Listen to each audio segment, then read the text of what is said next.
Welcome to the Deep Dive. Today, we are strapping in for a journey across centuries and continents, chasing one single profoundly important idea, the rule of law.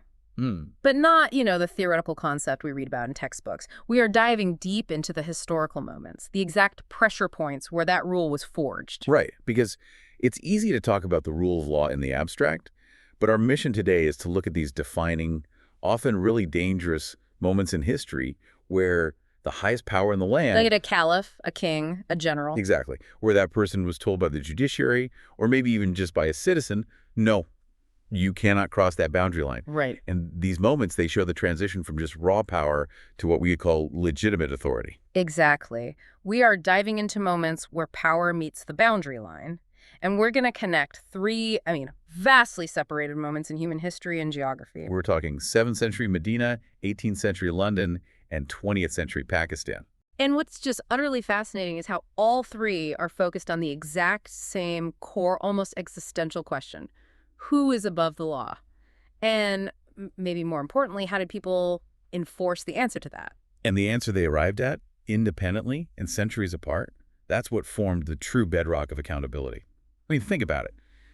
If the law is sovereign, the ruler is a servant. But if the ruler is sovereign, then the law is just a suggestion. It's a tool. And our entire premise of modern liberty just hangs on the first one. our source material for this deep dive is a fantastic compilation of courtroom stories and comparative judicial ethics. It's researched by Mr. Zahir Ahmad Mir. And it focuses on what happens when a state's highest officials are subject to the same standards as its poorest citizens. We're looking specifically at the ethical legacy of Caliph Umar, the landmark UK case Entick v. Carrington from 1765, and this incredibly powerful Pakistani constitutional case Azmajlani v. Government of Punjab from 1972. And our core mission today is to extract the ratio decidendi. And for those not, steeped in legal jargon, that term just means the essential underlying reason for the judgment. The common thread. Exactly. Yeah. We're looking for that common thread of reasoning that shows how these seemingly disparate legal traditions, from Islamic ethical governance to common law precedent, how they all converged on the same ethical and constitutional principle. Right. The rule of law is supreme. I appreciate that translation. That's crucial. We are looking for the shared DNA of justice. Yeah. So, okay, let's unpack this. And to really get the foundation of executive restraint, we have to start not in a modern wig-clad courtroom, but where? We have to start in the environment our sources described as the golden era of Medina, with the man they call potentially the first constitutionalist of humanity. That's a huge claim. It is, but this is a crucial starting point because it completely dismantles the notion that, limiting a ruler's power is purely a Western Enlightenment invention. Right. It proves this is a fundamental human ethical and political requirement. It's present in the foundations of diverse societies, even those established under a spiritual banner. The law's authority. It has to predate and exceed the authority of the man who is enforcing it. Okay, so let's set the scene. We're talking about Caliph Umar ibn al-Khattab, or Umar, R.A., second caliph, succeeding the Prophet Muhammad, and he was presiding over it was a massive, rapidly expanding polity, an empire, essentially. He was a colossal figure, no doubt. But what our sources emphasize is that he operated less like a dictator enjoying absolute power and more like a deeply responsible, accountable head of state. He was committed to a specific, defined legal structure. So what did that structure look like? How do you even begin to build in accountability at that stage of development? Well, what's essential here is understanding the context of that power. Following the Prophet's time, Umar centralized administrative and fiscal power in a way that was pretty much unprecedented. So he had more power than anyone before him. Immense consolidated authority. Yet he actively sought out the limitations of that power. He was constantly checking himself against the divine law he was entrusted to uphold. His whole model of governance was built on accountability and consultation, shura, it's called. Shura. Which is why he's referenced as this foundational figure for constitutionalism. Yeah. He was creating administrative structures that were designed to check his own authority. And that's the key difference, isn't it? A dictator builds structures to consolidate and project power. A constitutionalist builds structures, even if they're just ethical ones, to constrain power. You've hit it exact. Can you elaborate a bit on that environment? Because the temptation must have been enormous. Oh, absolutely. The caliphate at this time was dealing with explosive growth. You're managing new territories, new populations, and you're trying to ensure basic public goods like fair markets and honest trade. For a very diverse population. Yeah. A very diverse population. And in that kind of high-pressure environment, the temptation for officials, or even for the ruler himself, to just cut corners, to Yeah. prioritize state expediency over individual fairness, it would have been immense. So Umar's refusal to do that, Yeah. it wasn't just a personal choice. No, it was a deliberate political statement. His active surveillance of his own compliance with the law, that was a statement about the supremacy of the ethical code over administrative convenience. And the most famous anecdote that captures this, the one our sources use as the perfect encapsulation, is the story of the milk. It's where judicial ethics meets, well, everyday market morality. I love this story. So it takes place late one night. Umar had this habit of conducting these inspections. He'd walk the streets, often disguised, with a companion. He wanted the ground truth, right? Not the Big- sanitized reports his officials would have given him. Exactly. And during one of these walks, he overhears a conversation. It's between a mother and her daughter, and it's a conversation about sheer economic survival. The mother was clearly facing some kind of economic pressure. Milk was a vital commodity, but, market honesty wasn't always the top priority for people trying to get by. And she suggests a common form of deceit at the time. She tells her daughter to mix water into the milk. Adulteration. It would increase the volume, and so, they could sell more the next day. It's a small, seemingly necessary ethical violation just to keep their household afloat. And this is where the moment becomes, as you say, legally profound. The daughter's response is the cornerstone of this entire discussion we're having today. What did she say? She refused, instantly. She said, "But the Caliph forbade adulteration." She was citing a specific enforceable law or decree that Umar himself had put in place to ensure market integrity. So she knew the law. The law was known. She knew it. But the mother, assuming they're safe, that nobody's watching, she whispers back this pragmatic, cynical reply that defines the whole difficulty of governance. She says, "Umar is not here." Which is the perennial question of compliance, isn't it? Why follow the law if enforcement is absent? Precisely. And the daughter's final statement, which our sources highlight as the ethical articulation of the rule of law, is the absolute key. Go on. She says, "If Umar is not watching, the Lord of Umar is." Wow. Hmm. That's a beautiful and incredibly concise articulation of moral integrity trumping practical surveillance. It is. It moves the source of compliance from an external threat, the caliph's presence, to an internal commitment, accountability to a higher moral standard. That's a powerful internal mechanism. Yeah. But what makes this story legally consequential? I mean, why isn't it just a nice ethical tale? It's what Umar did next, right? Exactly. What makes this a rule of law story isn't just the daughter's morality, it's Umar's immediate consequential reaction, which is detailed in the historical sources. He didn't just walk away feeling good about his citizen. What did he do? He returned the very next morning. He made sure the girl was rewarded for her adherence to the law, and then he arranged for her marriage into his own family. Into his own family. That's an extreme form of public affirmation. Why go that far? Was it just a personal reward, or was there a bigger message? It was a massive systemic message. By bringing the daughter into the ruling family, he was doing two things. First, he was showing that the state's highest reward was reserved not for the most powerful or the wealthiest. But for the one who showed the purest obedience to the law. Exactly. And second, he was demonstrating that his own family, his successors, would be built on this principle of internalized law, not opportunism. So the message that broadcast across the entire caliphate was crystal clear. Law rules people. Not surveillance, not force, not fear. The integrity of the law rests not on whether the ruler is watching you, but on whether the law itself is upheld universally. By the people, and crucially, by the caliph himself. So the ruler himself can't order people to cheat. He can't violate these basic boundaries of morality.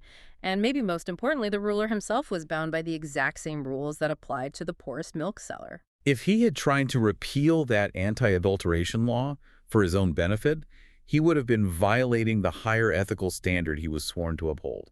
And that right there, that's the definition of the first articulation of rule of law that's presented in our sources. The law is above the ruler, not created by his whims. Because if the law is just a tool of the ruler, then the ruler is absolute, and justice becomes arbitrary. But if the ruler is constrained by the law, Then the law is sovereign. It institutionalized the idea of self-restraint at the highest level. I mean, that's a remarkably difficult political feat to achieve, even today. It really is. It sets up this incredible necessary precedent that accountability is foundational.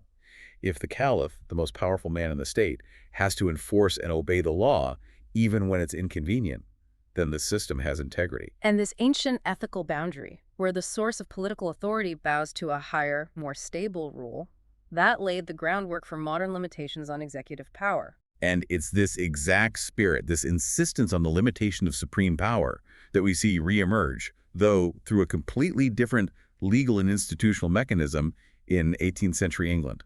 The question shifts, doesn't it? It goes from, will the ruler obey the ethical law, to, Can the judiciary force the ruler to obey the constitutional law? and that transition is conceptually critical. Mm-hmm. We're moving from ethical self-restraint to institutional enforceable legal restraint. Mm-hmm. So let's make that move. We're jumping forward about, 1,100 years and across the world to 18th century England under King George III. We're shifting from a moral, divinely derived principle to a very specific common law battle, a battle over property rights and arbitrary power.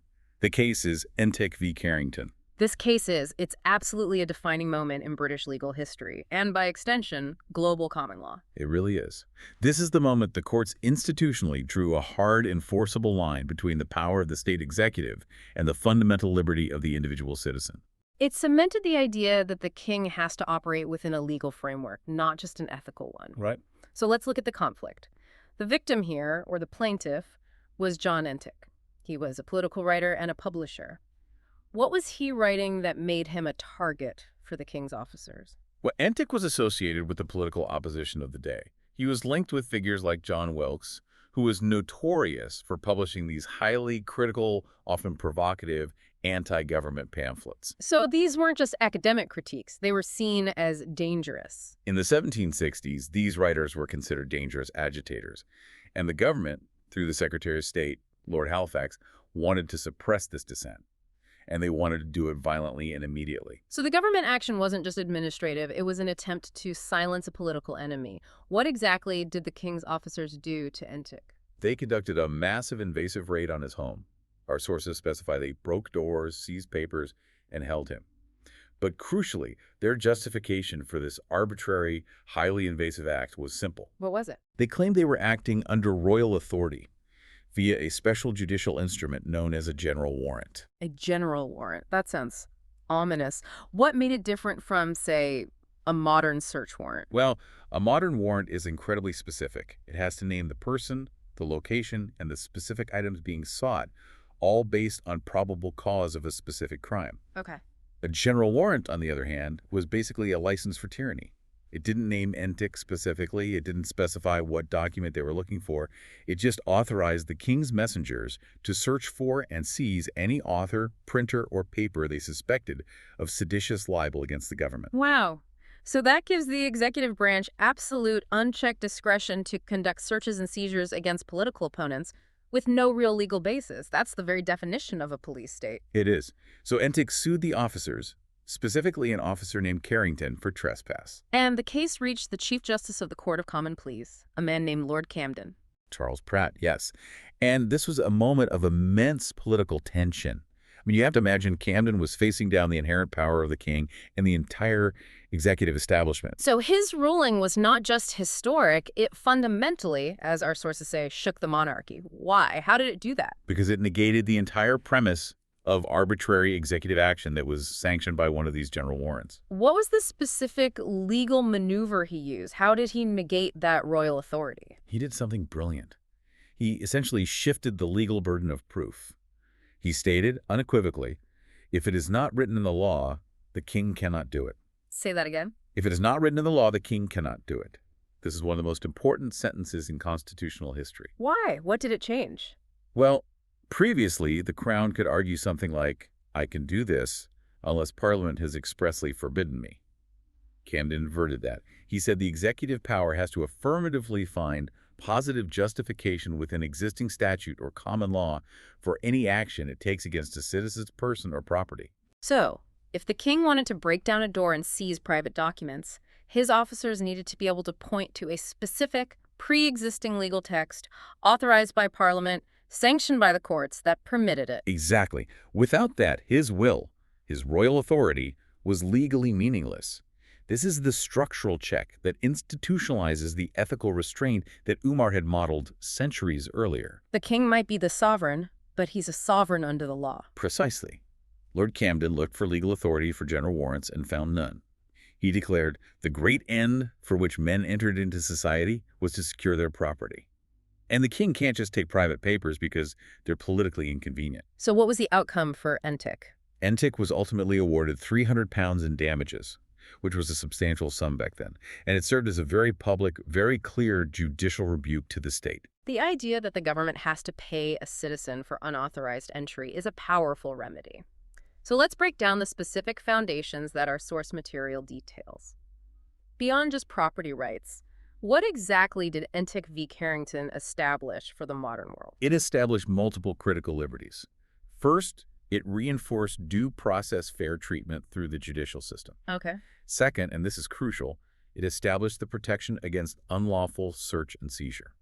It defined the sanctity of a person's home and their papers as being immune from arbitrary state action. And third? It enshrined the limitation of executive power. It asserted that government officials, from the highest minister down to the lowest messenger, cannot act solely on command or whim. They have to act under the law. It's no surprise, then, that this case became the origin point for some fundamental constitutional guarantees. Our source makes this specific connection that this ruling directly influenced the Fourth Amendment of the U.S. Constitution. The connection is undeniable. The Fourth Amendment, which protects against unreasonable searches and seizures requiring specific warrants, that's a direct descendant of Lord Camden's reasoning. So the philosophical line that Lord Camden drew, it mirrors the line drawn by Caliph Umar. Completely. Both of them concluded that power has to justify itself before the law, not the other way around. The law acts as the boundary the ruler cannot cross, regardless of their title or their claimed authority. This principle of non-arbitrary state action is beautiful in theory. But here's the challenge, right? How does this principle hold up when a state is in utter crisis? When the system has collapsed and the military steps in to take control? That's the ultimate test. Can a civilian court still enforce that boundary line against a claim of necessity when the entire political order is being redefined by force? That is the ultimate crucible for the rule of law. And that brings us to our third case, half a world away and 2 centuries later, which had to tackle that very problem. A situation where the constitutional order hadn't just been challenged, it had been usurped. Okay, so the context for the Asma Jalani case in 1972 is the case. It's probably the most dramatic and consequential of our 3 examples. Oh, without a doubt. Pakistan was reeling from the 1971 crisis.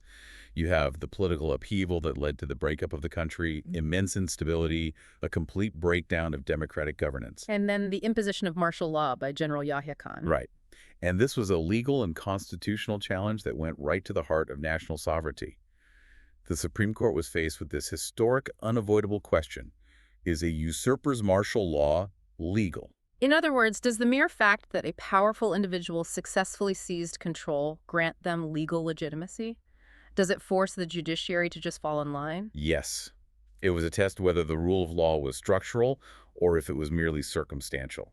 And history is, it's littered with examples where courts have capitulated, Yeah. where judges have invented legal justifications, this successful revolution theory, to recognize the new power structure just to avoid chaos. The idea being better illegal order than constitutional chaos. It's a tempting argument. It is.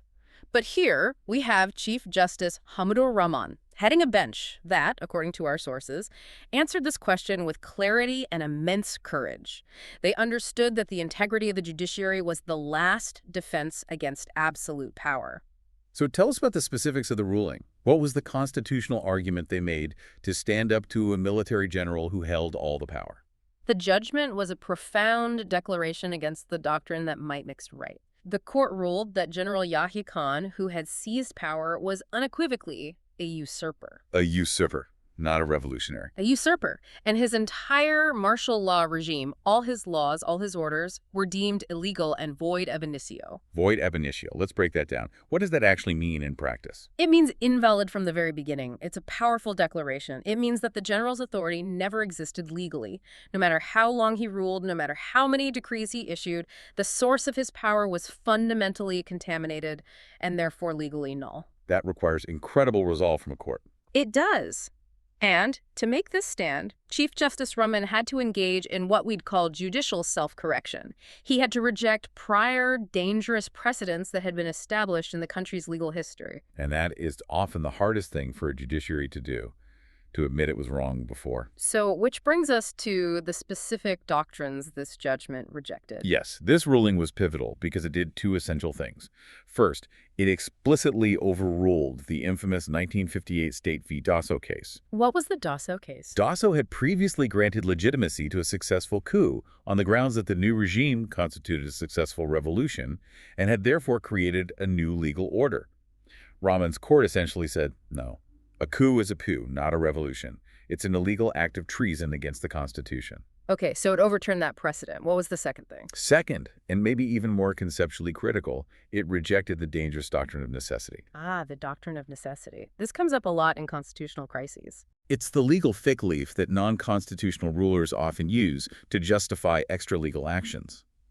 It argues that while their actions might be technically unlawful, the exceptional circumstances, the national emergency, the need for order, they demand it. It allows the executive to become the sole judge of its own emergency powers, which is It's a lethal concept for democracy. Because if a court accepts the doctrine of necessity, they're essentially granting the military an implicit constitutional right to overthrow the Constitution whenever they decide the political situation is messy enough. So, by rejecting both the precedent of Dasso and the rationalization of necessity, what was the Supreme Court ultimately declaring? They were declaring that constitutional supremacy is untouchable. They affirmed that the ultimate power rests in the fundamental law of the land, not in the barrel of a gun or the temporary chaos of the state. The Constitution is the ultimate source of all legitimate power, and it cannot just be set aside by a military decree. And this action dramatically emphasized the critical human rights angle here. The ruling reaffirmed that no ruler can suspend people's rights. Even during a crisis, even under military rule, the inherent rights of the people, enshrined in that Constitution, they remain active and enforceable. So this ruling essentially said, if General Yahya Khan wanted to arrest someone, he still needed a legally valid justification, just like Lord Camden demanded in Entick v. Carrington. And this is where the judicial courage intersects with our initial examples, doesn't it? Absolutely. The judiciary here was acting as the final, most uncompromising guardian of the rule of law. By calling the general a usurper, they placed themselves directly in the tradition of Caliph Umar, who accepted and even sought out criticism and accountability. And Lord Camden, who defied the king's inherent authority. The commonality isn't just that a court made a ruling. It's that the judicial organ, when faced with overwhelming executive power, be it monarchical, military, or caliphal, was willing to negate that claim of power because it lacked the moral or legal mandate required for legitimacy. They are all drawing the same boundary line. The law is the sovereign. And that willingness to risk everything for the integrity of the law is the engine of constitutionalism. If the courts had blinked in 1972, Pakistan's legal system would have been permanently subordinated to the military, making the rule of law purely conditional. Okay, so now we get to synthesize this incredible journey. We have 3 moments separated by millennia, by culture, by entirely different legal systems. Let's structure the comparison using the framework from our sources to really highlight the continuity of these core ideas. It seems like the concept of justice has certain immutable requirements, regardless of the era. That is the ultimate payoff of this deep dive, isn't it? We can effectively map the foundational ethical principles from 7th century Medina directly onto the constitutional mechanisms developed in the common law world, and then see them applied in a modern state crisis. The source material provides a really clear articulation of this symmetry between moral principle and legal institution. So let's start where the journey began. The ruler's self-imposed limit. In the 7th century, we have Umar binding himself to the law, ensuring no breach of ethical limits, even when faced with something as minor as milk adulteration. And the corresponding modern legal institution. That's the ruling in Entick v. Carrington. It provides a clear, enforceable legal checkmate, by limiting the king's power. It's the institutionalization of Umar's personal ethical choice, That's a great way to put it. The moral obligation becomes a concrete judicial barrier. supported by the threat of compensatory damages against the crown's agents. And this is a crucial distinction. The law shifts from being a matter of personal piety to a matter of institutional enforcement. Okay, next point. Let's look at the source of authority. For Umar, the law is moral, it's divine, and it's clearly above the rulers themselves. It's an unchangeable text that the ruler simply administers. And in the modern constitutional era, that immutable authority is translated into the declaration that law is constitutional, civil, and definitively above the executives. This is the bedrock of constitutional supremacy, which was affirmed so emphatically in the Asma-Jilani judgment. The political legitimacy structure is inverted. Law grants power. Power does not grant law. Exactly. The Constitution is the foundational document that defines and limits the executive branch. Then there's the scope of oversight. In the Caliphate, we saw accountability even reaching into the private lives of citizens, monitored by the Caliph himself. This demonstrated that the ruler's personal integrity and his willingness to be watched were crucial to the state's functioning. And that translates directly to the modern mechanism of judicial review of executive action. The courts, through cases like Entic, can scrutinize whether the government has acted lawfully, ethically, and within the scope of its constitutional mandate. It fulfills that ancient need for transparent public accountability. It's the institutional check against arbitrary power. Right. And finally, the ultimate supremacy of the law, the non-negotiable principle. Umar's administration established that no one is outside the law, not even the Caliph. He has to answer for his conduct. And the modern legal affirmation of that is the ruling in Asma-Jilani. It declares conclusively that martial law cannot override the Constitution. Power, no matter how overwhelming it is in the moment, is inherently subservient to that foundational legal contract. The court asserted its right to challenge the military. What's so fascinating here is that despite these vast differences in legal systems, you have religious law, common law precedent, modern civil constitutional law, the moral core, this absolute necessity for the rule to bind the ruler, is absolutely identical. It seems to be a non-negotiable requirement for any system that seeks both stability and justice. The ratio decidendi, that core reasoning that unites all these moments, it becomes undeniable. It's the shared truth of governance. And what is that truth? It's the idea that true justice exists not when the powerful have total control, but when they are most constrained by transparent pre-existing laws. And the definitive quote from our source material encapsulates this perfectly. Power becomes tyranny when not restrained by law. Law becomes justice when it binds the ruler first. And that synthesis shows that justice isn't just about what happens to people who violate social norms. It's fundamentally about what happens to the government when it oversteps its constitutional mandate.